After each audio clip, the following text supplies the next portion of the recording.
Dear students, today I am going to explain you about Gandhi era.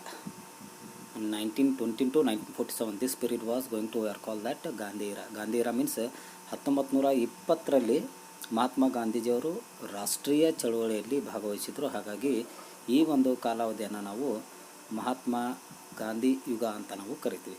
ಅಂದರೆ 1920ರಿಂದ ಹಿಡಿದು 1947ರವರೆಗೂ ಅವರ ಒಂದು ಹೋರಾಟ ನಿರಂತರವಾಗಿ ಸಾಕ್ತು ಸ್ವಾತಂತ್ರ್ಯ ಸಲುವಾಗಿ. ಹಾಗಾಗಿ ಈ ಒಂದು ಪೀರಿಯಡನ್ನು ನಾವು ಗಾಂಧಿ ಯುಗ ಅಂತ ಕೂಡ ಕರಿತೀವಿ. ಇದನ್ನು ನಾವು ಇನ್ನೊಂದು ಇದರಲ್ಲಿ ಹೇಳೋದಾದರೆ ತೃತೀಯ ಹಂತ ಅಂತ ಕೂಡ ಕರಿತೀವಿ. The first stage is Congress ಸ್ಥಾಪನೆ ಆಗಿದ್ದು, ಎರಡನೇದು ತೀವ್ರಗಾಮಿ ಮಂದಗಾಮಿಗಳು ಒಡೆದು ನಂತರದಲ್ಲಿ ತೀವ್ರಗಾಮಿಗಳ ಹೋರಾಟ ಸ್ಟಾರ್ಟ್ ಆಗಿದ್ದು, ಆ್ಯಂಡ್ ಥರ್ಡ್ ಒನ್ ಮಹಾತ್ಮ ಗಾಂಧೀಜಿಯವರ ನೇತೃತ್ವದಲ್ಲಿ ಆದಂಥ ಹೋರಾಟಗಳು. These are the three the most important when we are going to get a freedom in that time moment. These are the happens whatever the first stage, second stage and third stage.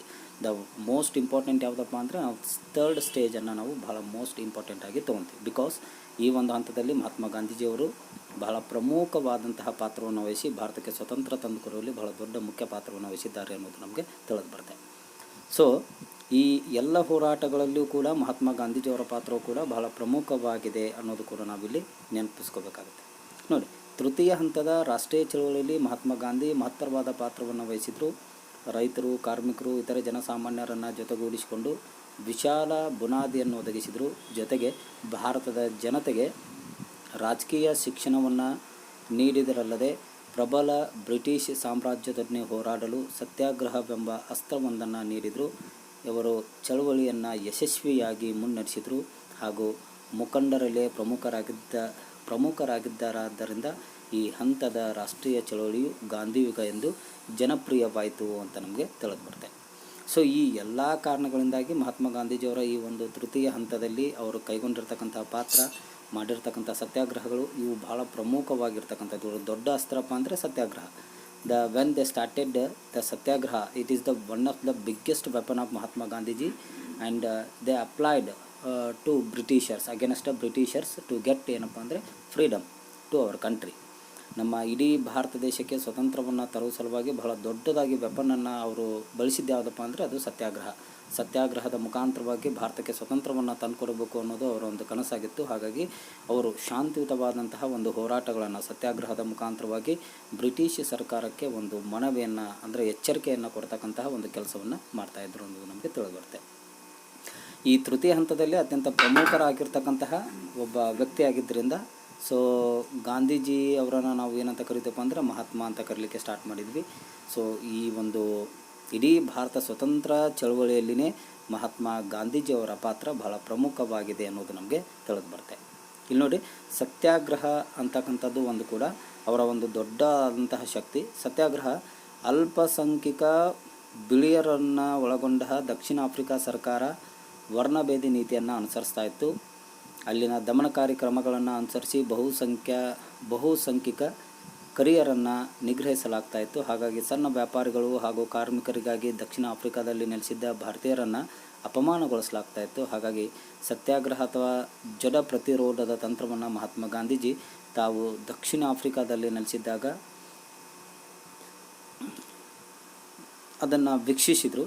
ಮುಂದೆ ಗಾಂಧೀಜಿಯ ಪ್ರಕಾರ ಯಾವೊಬ್ಬ ವ್ಯಕ್ತಿಯು ಕೆಡುಕು ಅಥವಾ ತಪ್ಪಿಗೆ ಎಂದೂ ತಲೆಬಾಗಬಾರದು ಅಂಥೇಳಿ ಮತ್ತು ಸತ್ಯ ಹಾಗೂ ಅಹಿಂಸೆಯ ಮುಖಾಂತರ ಅದನ್ನು ಎದುರಿಸಬೇಕಲ್ಲದೆ ಯಾವುದೇ ಪರಿಣಾಮಗಳನ್ನು ಎದುರಿಸಲು ಸಿದ್ಧರಿರಬೇಕು ಅಂಥೇಳಿ ಅಂತಿಮವಾಗಿ ಕೆಡುಕು ಅಥವಾ ತಪ್ಪು ಮಾಡುವವರಲ್ಲಿ ಬದಲಾವಣೆಯನ್ನು ತರುತ್ತದೆ ಅನ್ನೋದನ್ನು ಹೇಳಿ ಸತ್ಯಾಗ್ರಹವನ್ನು ಕೇವಲ ಧೈರ್ಯಶಾಲಿಗಳು ಮಾತ್ರ ಇದನ್ನು ಅನುಸರಿಸಬಲ್ಲರು ಹೊರತು ದುರ್ಬಲರು ಅಥವಾ ಹೇಡಿಗಳಲ್ಲ ಎನ್ನುವುದು ಗಾಂಧೀಜಿಯವರು ನೋಡಿದರು. ಹಾಗಾಗಿ ಈ ಸತ್ಯಾಗ್ರಹವನ್ನು ಮೊದಲಿಗೆ ದಕ್ಷಿಣ ಆಫ್ರಿಕಾದಲ್ಲಿ ಯಶಸ್ವಿಗೊಳಿಸಿದಂತಹ ಮಹಾತ್ಮ ಗಾಂಧೀಜಿ ಅದನ್ನು ಮುಂದೆ ಭಾರತಕ್ಕೆ ಬಂದಂಥ ಸಂದರ್ಭದಲ್ಲಿ ಭಾರತದಲ್ಲಿ ಕೂಡ ಅದನ್ನು ಅಪ್ಲೈ ಮಾಡಿದರು ಅಂತ ನಮಗೆ ತಿಳಿದು ಬರುತ್ತೆ. ಇಲ್ಲಿ ಮೋಹನ್ ದಾಸ್ ಕರಮ್ಚಂದ್ ಗಾಂಧಿಯವರ ಒಂದು ನಡೆದು ಬಂದ ದಾರಿ ಹೇಗೆಯಪ್ಪ ಅಂದರೆ 1893ರಿಂದ 1914ರವರೆಗೆ ದಕ್ಷಿಣ ಆಫ್ರಿಕಾದಲ್ಲಿ ವಕೀಲಿಯನ್ನು ನಡೆಸ್ತಾ ಇದ್ದರು. ವಕೀಲ ವೃತ್ತಿಯನ್ನು ಅಲ್ಲೇ ದಮನಕಾರಿ ದಕ್ಷಿಣ ಆಫ್ರಿಕಾ ಸರ್ಕಾರದ ವಿರುದ್ಧ ಹೋರಾಡಲು ಅವರು ಸತ್ಯಾಗ್ರಹ ಒಂದು ತಂತ್ರವನ್ನು ವೀಕ್ಷಿಸಿದರು. 1915ರಲ್ಲಿ ಭಾರತಕ್ಕೆ ಹಿಂತಿರುಗಿದರು. ನಂತರ ಅವರು ಭಾರತದಾದ್ಯಂತ ಪ್ರವಾಸ ಮಾಡಿ ಜನರ ಜೀವನ ಸ್ಥಿತಿಗತಿಗಳನ್ನು ಅರ್ಥ ಮಾಡಿಕೊಂಡ್ರು. ಮುಂದೆ 1916ರಲ್ಲಿ ಅವರು ಅಹಮದಾಬಾದ್ನಲ್ಲಿ ಸಾಬರಮತಿ ಆಶ್ರಮವನ್ನು ಸ್ಥಾಪಿಸಿ ಇಲ್ಲಿ ಅವರು ಅವರ ಅನುಯಾಯಿಗಳು ಸತ್ಯ ಮತ್ತು ಅಹಿಂಸೆಯ ಆದರ್ಶಗಳನ್ನು ಅನುಸರಿಸಲು ಆರಂಭಿಸಿದರು. ಬಹುಬೇಗ ಅವರು 3 ಹೋರಾಟಗಳಲ್ಲಿ ಭಾಗವಹಿಸಿದರು ಅಂತ ನಮಗೆ ತಿಳಿಬರುತ್ತೆ. ಅದರಲ್ಲಿ ಫಸ್ಟ್ ಯಾವುದಪ್ಪ ಅಂದರೆ ಚಂಪಾರಣ್ಯ ಸತ್ಯಾಗ್ರಹ. ಈ ಚಂಪಾರಣ್ಯ ಸತ್ಯಾಗ್ರಹವು 1917ರಲ್ಲಿ ಇವರು ಮಹಾತ್ಮ ಗಾಂಧೀಜಿ ಭಾಗವಹಿಸಿದಂತಹ ಮೊದಲ ಸತ್ಯಾಗ್ರಹ. 1917ರಲ್ಲಿ ತಮ್ಮ ಒಟ್ಟು ಭೂಮಿಯ 3/20 ಭಾಗದಲ್ಲಿ ತೀನ್ ಕಾತಿ ಅಂದರೆ ನೀಲಿ ಬೆಳೆಯನ್ನು ಬೆಳಿಬೇಕಂತ ಹೇಳಿ ಸರ್ಕಾರ ಜನರಿಗೆ ಅಂದರೆ ರೈತರಿಗೆ ಒಂದು ಪರವಾನಗಿಯನ್ನು ಕೊಡ್ತಾಯಿತ್ತು. ಅದರ ವಿರುದ್ಧವಾಗಿ ಏನಪ್ಪ ಅಂದರೆ ಜನರು ಹೋರಾಡ್ತಾಯಿದ್ರು. ಆ ಹೋರಾಟದಲ್ಲಿ ರೈತರ ಹೋರಾಟದಲ್ಲಿ ಗಾಂಧೀಜಿಯವರು ಭಾಗವಹಿಸಿದರು. ಈ ಹೋರಾಟದಲ್ಲಿ ಜನರಿಗೆ ಅದನ್ನು ಬೆಳಿಲೇಬೇಕು ಅಂತ ಸರ್ಕಾರ ಯಾವಾಗ ಅವರ ಮೇಲೆ ಹೆಚ್ಚಿನ ಗೇಣೆಯನ್ನು ಹಾಕ್ಲಿಕ್ಕೆ ಸ್ಟಾರ್ಟ್ ಮಾಡ್ತೋ ಅಕ್ರಮ ತೆರಿಗೆ, ಬಾಕಿ ಸ್ಥಿರ ಬೆಲೆಗಳನ್ನು ತೋಟದ ಮಾಲೀಕರಾದ ಯುರೋಪಿಯನ್ನರು ಹೇರ್ತಾ ಇದ್ದರು. ಹಾಗಾಗಿ ಚಂಪಾರಣ್ಯದಲ್ಲಿದ್ದ ರೈತ ಚಳವಳಿಯನ್ನು ಗಾಂಧೀಜಿ ಸಂಘಟಿಸಿದರು. ಮೊದಲ ಕಾಯ್ದೆ ಭಂಗ ಚಳವಳಿ ಇದನ್ನು ನಾವು ಕರಿತೀವಿ ಚಂಪಾರಣ್ಯ ಸತ್ಯಾಗ್ರಹವನ್ನು. ಹಾಗೂ ಬ್ರಿಟಿಷ್ ಸರ್ಕಾರವು ತೀನ್ ಖಾತೆಯ ಪದ್ಧತಿಯನ್ನು ರದ್ದುಗೊಳಿಸಿ ಭಾರತೀಯ ರೈತರಿಗೆ ಪರಿಹಾರ ನೀಡುವಂತೆ ಮಾಡುವುದರಲ್ಲಿ ಗಾಂಧೀಜಿಯವರು ಯಶಸ್ವಿಯಾದರು ಅಂತ ನಮಗೆ ತಿಳಿದು ಬರುತ್ತೆ. ಇದು ಅವರ ಮೊದಲ ಒಂದು ಹೋರಾಟ. It was the first moment of Mahatma Gandhiji. He was succeeded in that and he later on again one more the movement was started, that was Ahmedabad ಗಿರ್ನಿ ಮುಷ್ಕರ ಅಂತ ನಾವು ಕರಿತೀವಿ. ದ್ಯಾಟ್ ಮೂಮೆಂಟ್ ವಾಸ್ ಆಲ್ಸೋ ಏನಪ್ಪ ಅಂದರೆ Dhan by the Mahatma Gandhiji and later on it was also succeed. ಇದು ಅಹಮದಾಬಾದ್ ಗಿರ್ನಿ ಮುಷ್ಕರ 1918ರಲ್ಲಿ ಪ್ರಾರಂಭ ಆಗುತ್ತೆ. ಈ ಒಂದು ಮೂಮೆಂಟ್ನಲ್ಲಿ ಸಂಬಳ ಹಾಗೂ ಬೋನಸ್ ಕುರಿತಾಗಿ ಅಹಮದಾಬಾದ್ ಗಿರ್ನಿ ಮಾಲೀಕರು ಹಾಗೂ ಕಾರ್ಮಿಕರ ನಡುವೆ ಒಂದು ವ್ಯಾಜ್ಯ ತಲೆದೂರುತ್ತೆ. ಗಾಂಧೀಜಿ ಅಮರನಾಥ ಉಪವಾಸವನ್ನು ಕೈಗೊಂಡು ಮೊದಲನೇ ಉಪವಾಸ ಸತ್ಯಾಗ್ರಹ ಇದು ಕೂಡ. ಸೊ ಅಹಮದಾಬಾದ್ ಗಿರ್ನಿ ಸತ್ಯಾಗ್ರಹದಲ್ಲಿ ಮಾಡಿದಂಥ ಮೊದಲ ಉಪವಾಸ. ಮತ್ತು ಕಾರ್ಮಿಕರಿಗೆ ಪ್ರತಿಶತ 35ರಷ್ಟು ಸಂಬಳವನ್ನು ಹೆಚ್ಚಿಸಲು ಗಿರ್ನಿ ಮಾಲೀಕರನ್ನು ಒಪ್ಪಿಸಿದರು. ಕಾರ್ಮಿಕರು ಮುಷ್ಕರವನ್ನು ಹಿಂತೆಗೆದುಕೊಂಡರು ಅಂತ ನಮಗೆ ತಿಳಿದು ಬರುತ್ತೆ. It was the first the satyagraha which is ಏನಪ್ಪ ಅಂದರೆ ಫಾಸ್ಟಿಂಗ್. ಸೊ ಉಪವಾಸ ಸತ್ಯಾಗ್ರಹವನ್ನು ಮಾಡ್ತಕ್ಕಂತಹ ಮೊದಲ ಒಂದು ಮುಷ್ಕರ ಇದಾಗಿತ್ತು. ಇದರಲ್ಲಿ ಕೂಡ ಯಶಸ್ವಿಯಾದರು. ಇಲ್ಲಿ ಮಾಲೀಕರ ಮಧ್ಯೆ ಹಾಗೂ ಗಿರ್ನಿ ಕಾರ್ಮಿಕರ ಮಧ್ಯೆ ಒಂದು ಒಪ್ಪಂದವನ್ನು ಏರ್ಪಡಿಸಿ ಆ ಮುಷ್ಕರವನ್ನು ಅಂತ್ಯಗೊಳಿಸಿದರು ಅಂತ ನಮಗೆ ತಿಳಿದು ಬರುತ್ತೆ. And third moment is Kheda Satyagraha ಅಂತ ಬರುತ್ತೆ. 1918ರಲ್ಲಿ ಇದು ಕೂಡ ಆಗಿದ್ದು. It was also one of the best moment of Mahatma Gandhiji. ಇದು ಕೂಡ ಆಗಿದ್ದು ಯಾವಾಗಪ್ಪ ಅಂದರೆ it was held in 1918. So ಗುಜರಾತಿನ ರೈತರು 1918ರಲ್ಲಿ ಬಹಳ ತೀವ್ರ ಕ್ಷಾಮವನ್ನು ಎದುರಿಸಬೇಕಾದಂತಹ ಒಂದು ಪರಿಸ್ಥಿತಿ ಉಂಟಾಯಿತು.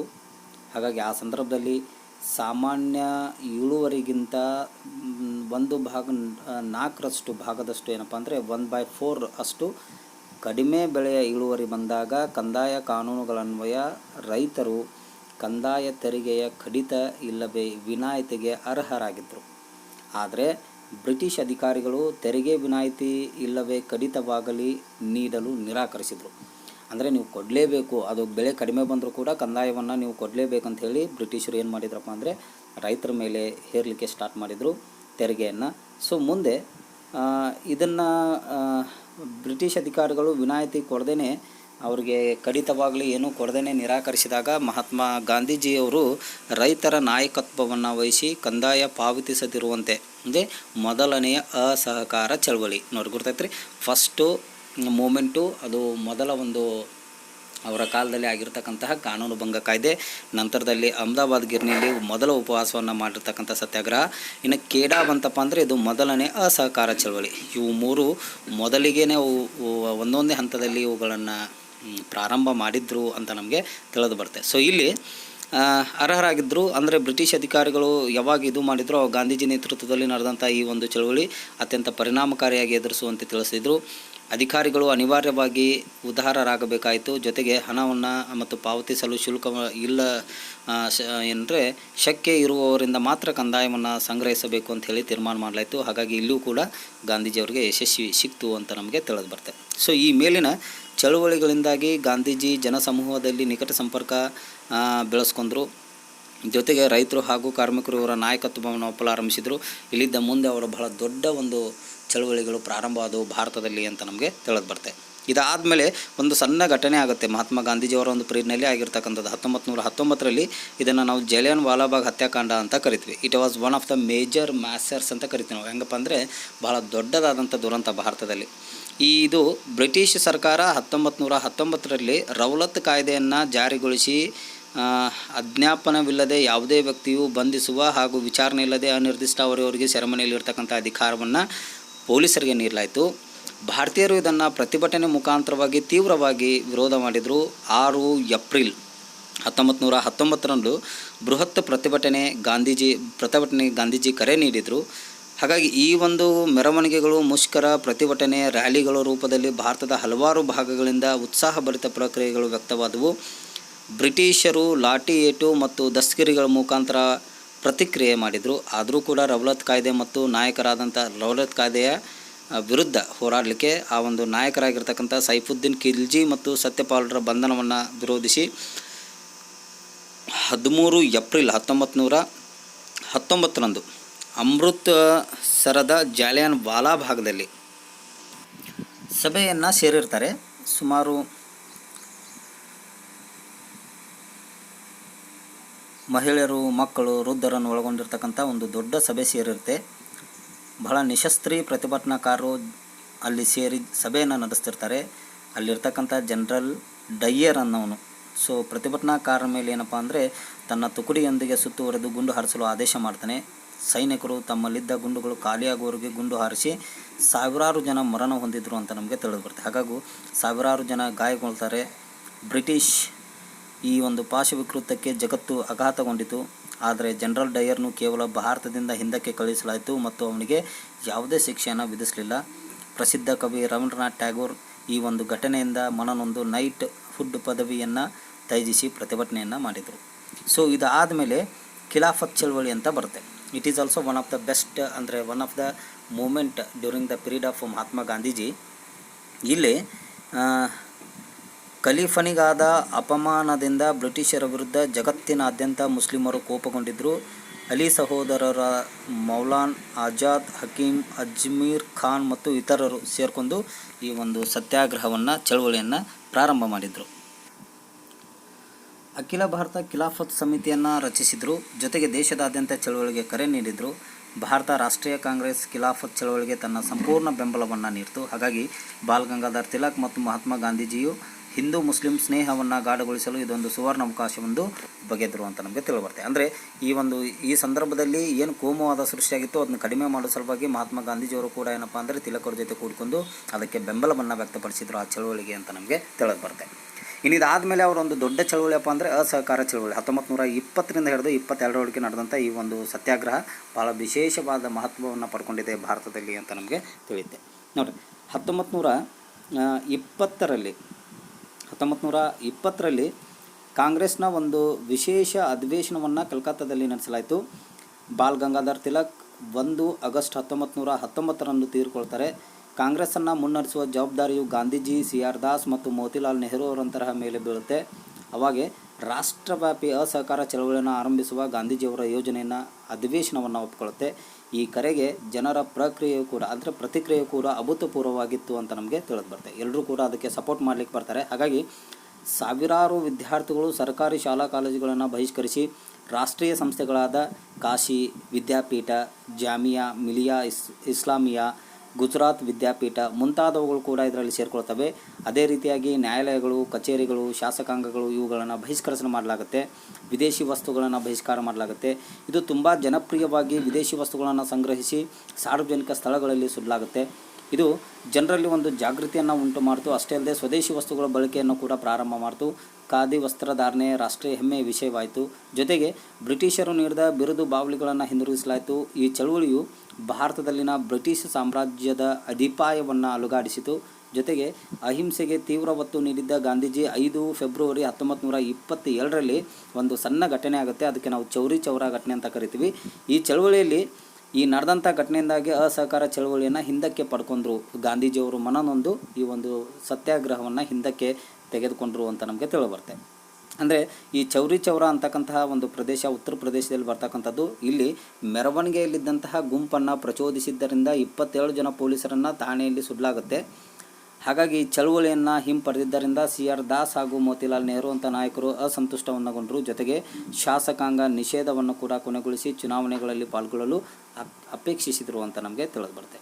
ಆದರೆ ಕಾಂಗ್ರೆಸ್ ಚುನಾವಣೆಯಲ್ಲಿ ಸ್ಪರ್ಧಿಸಲು ನಿರಾಕರಿಸಿದ್ದರಿಂದ CR ದಾಸ್ ಹಾಗೂ ಮೋತಿಲಾಲ್ ನೆಹರು ಸ್ವರಾಜ್ಯ ಪಕ್ಷ ಸ್ಥಾಪಿಸಿ ಚುನಾವಣೆಗೆ ಸ್ಪರ್ಧಿಸಿದರು. ಶಾಸಕಾಂಗದೊಳಗಿನಿಂದ ಸರ್ಕಾರವನ್ನು ವಿರೋಧಿಸಿದರು ಅಂತ ನಮಗೆ ತಿಳಿಯುತ್ತೆ. ಇದು ಆದಮೇಲೆ ನಮಗೆ ಮತ್ತೊಂದು ಪ್ರಮುಖ ಘಟನೆ ಅವ್ರ ಕಾಲದಲ್ಲಿ ಆಗಿದ್ದು ಯಾವುದಪ್ಪ ಅಂದರೆ ಸೈಮನ್ ಆಯೋಗ ಅಂತ ಬರುತ್ತೆ. ಸೈಮನ್ ಒಂದು ಆಯೋಗ ಭಾರತಕ್ಕೆ ಅಧ್ಯಯನ ಮಾಡಲಿಕ್ಕೆ ಬರುತ್ತೆ 1927ರಲ್ಲಿ. ಇದು ಬಹಳ ವಿಶೇಷವಾಗಿರ್ತಕ್ಕಂಥ ಒಂದು ಆಯೋಗ. ಈ ಚಳವಳಿ ನಿರತ ಭಾರತೀಯರನ್ನು ಸಂತೈಸಲು ಬ್ರಿಟಿಷ್ ಸೈಮನ್ ಆಯೋಗವನ್ನು ನೇಮಿಸಿ ಸಂವಿಧಾನಿಕ ಸುಧಾರಣೆಗಳನ್ನು ಪ್ರಸ್ತಾಪಿಸವನ್ನು ಇರ್ತಾನೆ. ಆಯೋಗದಲ್ಲಿ ಯಾವುದೇ ಭಾರತೀಯ ಸದಸ್ಯರಿಲ್ಲದ್ದರಿಂದ ಆಯೋಗವನ್ನು ಬಹಿಷ್ಕರಿಸುವಂತೆ ಕಾಂಗ್ರೆಸ್ ಕರೆ ನೀಡುತ್ತೆ. ಹಾಗಾಗಿ ಭಾರತದಲ್ಲಿ ಸೈಮನ್ ಆಯೋಗವು ಸಂಪೂರ್ಣ ಬಹಿಷ್ಕಾರವನ್ನು ಎದುರಿಸಿ ಸೈಮನ್ ಹಿಂದಿರುಗು, ಸೈಮನ್ ಗೋ ಬ್ಯಾಕ್ ಅಂತೇಳಿ ಒಂದು ಜನಪ್ರಿಯ ಘೋಷಣೆಯೊಂದಿಗೆ ಅದನ್ನು ವಿರೋಧ ಮಾಡ್ತಾರೆ, ಪ್ರತಿಭಟನೆ ಮಾಡ್ತಾರೆ. ಈ ಸಂದರ್ಭದಲ್ಲಿ ಪೊಲೀಸರ ಲಾಠಿ ಏಟಿನಿಂದ ತೀವ್ರ ಗಾಯಗೊಂಡ ಲಾಲಾ ಲಜಪತ್ ರಾಯ್ ಮರಣವನ್ನಪ್ಪಿದ್ರು ಅಂತ ನಮಗೆ ತಿಳಿದು ಬರುತ್ತೆ. ಇದು ಒಂದು ಗಾಂಧೀಜಿಯವರ ಒಂದು ಸಂದರ್ಭದಲ್ಲೇ ನಡೆದಂಥ ಒಂದು ಪ್ರಮುಖವಾದಂತಹ ಘಟನೆ. ಈ ಘಟನೆಯಲ್ಲಿ ಏನಪ್ಪ ಅಂದರೆ ಸೈಮನ್ ಭಾರತಕ್ಕೆ ಕಾಲಿರ್ತಿದ್ದಂತೆಯೇ ಎಲ್ಲರೂ ಕೂಡ ಭಾರತೀಯರು ಸೈಮನ್ ಗೋ ಬ್ಯಾಕ್ ಅಂತಂದು ಹೇಳಿ ಪ್ರತಿಭಟನೆ ಮಾಡ್ತಕ್ಕಂಥ ಸಂದರ್ಭದಲ್ಲಿ ಭಾಳ ತೀವ್ರ ಪೆಟ್ಟಿಗೆ ಒಳಗಾದಂತಹ ಲಾಲಾ ಲಜಪತ್ ರಾಯ್ ಅವರು, ಅದೇ ಒಂದು ಪ್ರತಿಭಟನೆ ನಿರತರಾಗಿರ್ತಕ್ಕಂಥ ಲಾಲಾ ಲಜಪತ್ ರಾಯ್ ಅವರು ಲಾಠಿ ಏಟಿನ ತೀವ್ರತೆಯಿಂದ ಮರಣವನ್ನಪ್ತಾರೆ. ಹಾಗಾಗಿ ಎಲ್ಲ ರಾಜಕೀಯ ಪಕ್ಷಗಳಿಗೆ ಒಪ್ಪಿಗೆಯಾಗುವಂತಹ ಪರ್ಯಾಯ ಪ್ರಸ್ತಾವನೆಯನ್ನು ಸಲ್ಲಿಸುವಂತೆ ಭಾರತೀಯರಿಗೆ ಬ್ರಿಟಿಷರು ಸವಾಲು ಹಾಕ್ತಾರೆ. ಅಂದರೆ ಇದು ಮುಂದಲ್ಲಿಗೆ ಆ ಸೈಮನ್ ಆಯೋಗವನ್ನು ಇದು ಮಾಡಲಾಗುತ್ತೆ, ವಿರೋಧ ಮಾಡಲಾಗುತ್ತೆ. ಹಾಗಾಗಿ ಬ್ರಿಟಿಷರು ಮತ್ತೆ ಎಲ್ಲ ರಾಜಕೀಯ ಪಕ್ಷಗಳು ಕರೆದು ಅವರಿಗೆ ಒಪ್ಪಿಗೆ ಆಗುವಂಥ ಪರ್ಯಾಯ ಪ್ರಸ್ತಾವನೆಯನ್ನು ಸಲ್ಲಿಸುವಂತೆ ಭಾರತೀಯರಿಗೆ ಬ್ರಿಟಿಷರು ಸವಾಲು ಹಾಕ್ತಾರೆ. ಈ ಸಂದರ್ಭದಲ್ಲಿ ಈ ಸವಾಲನ್ನು ಸ್ವೀಕರಿಸಿದಂತಹ ಭಾರತೀಯರು ಸರ್ವ ಪಕ್ಷಗಳ ಸಭೆ ನಡೆಸಿ ಮೋತಿಲಾಲ್ ನೆಹರು ಅವರ ನೇತೃತ್ವದಲ್ಲಿ ಸಮಿತಿಯನ್ನು ರಚನೆ ಮಾಡ್ತಾರೆ. 1928ರಲ್ಲಿ ಈ ಒಂದು ಸಮಿತಿಯು ಸಲ್ಲಿಸಿದ್ದ ಕರಡು ನೆಹರು ವರದಿ ಎಂದು ಪ್ರಸಿದ್ಧವಾಗಿದೆ ಅಂತ ನಮಗೆ ತಿಳಿದುಬರುತ್ತೆ. ಅಂದರೆ